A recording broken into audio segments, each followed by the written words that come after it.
Ili uweze kuwa mtu wa kwanza kutazama video zetu, bonyeza maneno mekundu yaliyoandikwa subscribe, kisha bonyeza alama ya kengele na utakuwa umejihakikishia kuwa mwanafamilia wa Mautundu Online na hautopitwa na habari zetu za ukweli na uhakika zinazotrendi katika mitandao ya kijamii na mataifa mbalimbali.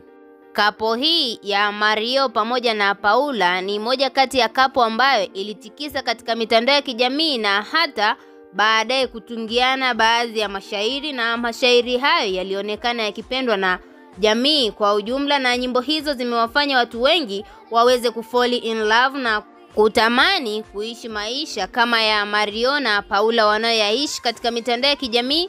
Na kubwa zaidi, siku ya leo Juma Lokole ameamua kutoa siri au kuvujisha mambo ya ndani ya familia ya Mario pamoja na Paula, akiwa anasema kwamba penzi hili liko mbioni kuvunjika kwa sababu Mario aliweza kufumaniwa na mke wake baada ya Paula kukuta meseji ndani ya simu ya mume wake akiwa anachati na ex wake, ambaye ex huyo walikuwa wanaonyeshana mahaba motomoto, na aliweza kujiuliza maswali mengi akiwa anajiuliza kwamba iweje sasa hivi Mario ameweza kuchati na maex zake, na sasa hivi tumeshaamua, tumepanga swala letu la ndoa liweze kusogezwa ndani ya mwaka huu, tuwe tayari tumeshafunga ndoa yetu.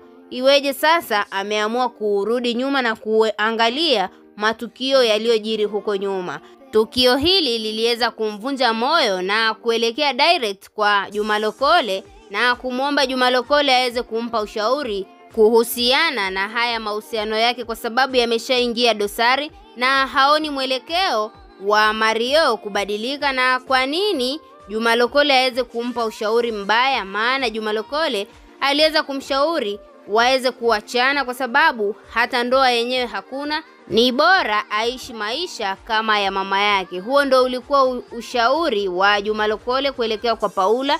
Watu wengi wamehuzunishwa na jambo hili kwa sababu hawakutarajia kama anaweza kapewa ushauri mbovu ambao ni wa kubomoa, haujengi hata pande yoyote.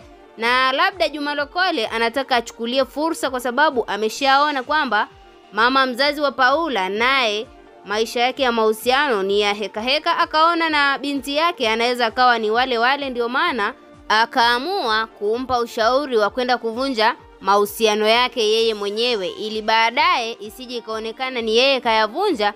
Hata kama alikuwa na mpango wa kuingia hapo au kuwekeza, atawekeza kwa uhuru. Wewe kama shabiki unalipi la kumwambia Paula pamoja na Mario, kwa sababu ni moja kati ya kapo zilizokubalika na watazamaji? Tuachie maoni yako ndani ya comment section.